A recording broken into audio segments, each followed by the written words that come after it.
파산까지 90일, 자신이 만든 회사가 90일 뒤에 사라질 수도 있다는 말을 들었을 때 스티브 잡스는 무슨 생각을 했을까요? 그리고 그 회사를 살리기 위해 그가 전화를 건 곳은 평생 그를 괴롭혀온 단 한 사람이었습니다. 이 이야기가 어떻게 끝나는지 끝까지 보시면 소름 돋으실 겁니다. 1985년 여름, 스티브 잡스는 캘리포니아 쿠퍼티노의 애플 본사 복도를 걷다가 회의실 문이 닫히는 소리를 들었습니다. 자기 회사인데 자기가 없는 회의가 열리고 있었습니다. 그 회의는 단 하나의 의제를 갖고 있었습니다. 스티브 잡스를 어떻게 내보낼 것인가? 잡스는 그 시절 애플에서 어떤 존재였을까요? 쉽게 말하면 지금으로 치면 그 시대의 일론 머스크 같은 사람이었습니다. 천재인 건 맞는데 같이 일하기가 너무 힘든 사람. 직원에게 고함을 지르고 마음에 안 들면 당장 잘라버리고 자기 확신이 워낙 강해서 남의 말을 잘 안 듣는 사람. 결국 그가 직접 영입한 CEO 존 스컬리가 이사회를 설득했습니다. 잡스는 자신이 만든 회사에서 자신이 데려온 사람의 손에 의해 쫓겨났습니다. 30살이었습니다. 그런데 잡스에게는 한 가지 이상한 습관이 있었습니다. 그는 굴욕적인 상황에서도 절대 울지 않는다고 알려져 있었습니다. 대신 더 일을 많이 했습니다. 분노를 에너지로 바꾸는 사람. 쫓겨나던 날 밤에도 그는 다음날 뭘 만들지를 생각하고 있었다고 합니다. 근데 이 사람에게 한 가지 약점이 있었습니다. 그 약점이 12년 뒤 가장 큰 위기의 순간에 그대로 드러납니다. 1985년부터 12년 동안 잡스는 넥스트라는 컴퓨터 회사를 만들었고 픽사라는 애니메이션 회사도 경영했습니다. 넥스트 컴퓨터는 어떻게 됐을까요? 솔직히 말하면 별로였습니다. 기술은 좋았는데 너무 비쌌고 시장에서 외면받았습니다. 잡스가 만든 컴퓨터를 아무도 사지 않았습니다. 세상을 바꿀 거라 믿었던 그 컴퓨터가요. 그나마 픽사는 달랐습니다. 1995년 픽사의 첫 장편 애니메이션 토이스토리가 세상에 나왔습니다. 대성공이었습니다. 잡스는 처음으로 자기 손으로 만든 것이 세상에 받아들여지는 기분을 느꼈습니다. 하지만 픽사의 성공이 그에게 준 건 돈만이 아니었습니다. 12년간의 방황 끝에 그는 한 가지를 깨달았습니다. 자기가 진짜 하고 싶은 건 컴퓨터라는 것, 그리고 그 컴퓨터는 애플에 있다는 것. 1996년 말 애플은 잡스의 넥스트를 인수합니다. 표면적으로는 기술을 사는 거였지만 사실 모두가 알고 있었습니다. 애플이 잡스를 다시 데려오는 수순이라는 것을. 그리고 1997년 9월 스티브 잡스는 12년 만에 애플의 임시 CEO가 됩니다. 들어서는 순간 그는 느꼈습니다. 이게 생각보다 훨씬 심각하다는 것을. 재무팀이 보고서를 가져왔습니다.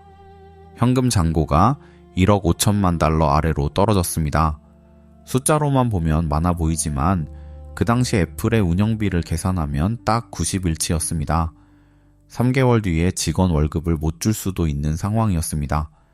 세상을 바꾸겠다고 만든 회사가 3개월 안에 문을 닫을 수도 있었습니다. 잡스는 그날 밤 혼자 사무실에 남아 있었습니다. 여러분이라면 어떻게 하셨을 것 같나요? 사실 이 순간 잡스에게는 선택지가 몇 개 있었습니다. 투자자를 찾아다니거나 다른 회사에 인수를 타진하거나 아니면 그냥 손을 놓거나. 그런데 잡스가 선택한 방법은 그 어느 것도 아니었습니다. 그는 전화기를 들었습니다. 그리고 번호를 눌렀습니다. 상대방이 받았습니다. 목소리는 익숙했습니다. 빌 게이츠였습니다. 잠깐, 빌 게이츠요? 마이크로소프트의 빌 게이츠. 잡스가 평생 우리가 더 낫다고 싸워온 바로 그 사람. 1984년 매킨토시를 만들 때도 그 이후에도 두 사람은 IT 업계의 라이벌이었습니다. 잡스에게 게이츠는 그냥 경쟁자가 아니었습니다. 자기 아이디어를 훔쳐갔다고 생각하는 사람이었습니다. 그 사람한테 전화를 했습니다. 이게 어떤 기분이었는지 여러분도 아실 겁니다. 직장을 잃고 오랫동안 공백이 있다가 다시 일을 시작했는데 제일 처음 해야 하는 일이 가장 가기 싫은 그 사람한테 머리를 숙이는 것. 자존심이 있는 사람이라면 몸이 굳는 그 느낌. 잡스는 그걸 했습니다. 그리고 게이츠는 받았습니다. 1997년 8월 7일 보스턴 맥월드 컨퍼런스. 잡스가 무대에 올랐습니다. 그리고 거대한 스크린에 한 사람의 얼굴이 나타났습니다.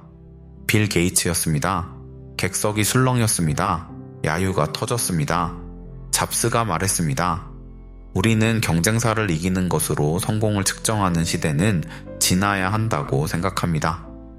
게이츠가 마이크로소프트 오피스의 맥 버전을 5년간 계속 만들겠다고 발표했습니다.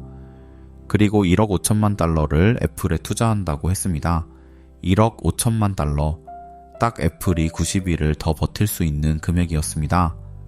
원수가 회사를 살렸습니다. 그 돈으로 애플은 3개월을 버텼습니다. 그리고 그 3개월 동안 잡스는 미친 듯이 일했습니다. 그가 첫 번째로 한 일은 제품 정리였습니다. 애플이 만들던 제품 70%를 한 번에 잘랐습니다. 복잡하게 흩어져 있던 걸 다 버리고 진짜 잘하는 것 하나에 집중했습니다. 그리고 그 이듬해인 1998년 아이맥이 나왔습니다. 1999년에는 더 좋은 버전이 나왔고 2001년에는 아이팟이, 2007년에는 아이폰이 나왔습니다. 애플은 살아났습니다. 아니, 살아난 정도가 아니라 세상을 바꿨습니다. 그런데 잡스가 복귀 직후에 만든 것 중 아이폰보다 가장 먼저 세상에 내놓은 건 따로 있었습니다. Think different. 다르게 생각하라. 그 광고에는 아인슈타인이 나왔습니다. 간디가 나왔습니다. 마틴 루터 킹이 나왔습니다. 자기 시대에 미쳤다는 소리를 들었던 사람들. 잡스는 그 광고 대본 초안을 직접 들고 와 팀과 함께 작업했습니다. 몇 가지 표현을 바꾸고 마지막 문장에 선을 그었습니다. 왜냐하면 세상을 바꿀 수 있다고 믿을 만큼 미친 사람들이 실제로 세상을 바꾸기 때문입니다. 그 말은 아마 자기 자신에게 하는 말이기도 했을 겁니다.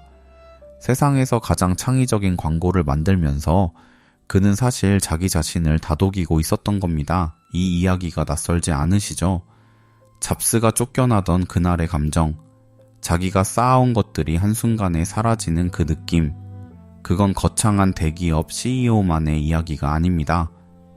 열심히 1% 젝트에서 빠졌을 때, 오래 다닌 회사를 나와야 했을 때, 내가 진심으로 준 관계에서 먼저 나와야 했을 때, 그 순간 사람이 느끼는 건 슬픔이 아닙니다.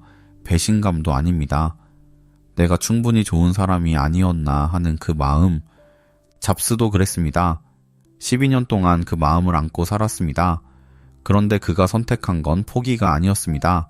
잡스가 가르쳐준 건 화려한 성공 스토리가 아닙니다. 그는 자존심이 강한 사람이었습니다. 지는 걸 싫어하는 사람이었습니다. 그런 사람이 경쟁자에게 전화를 했습니다.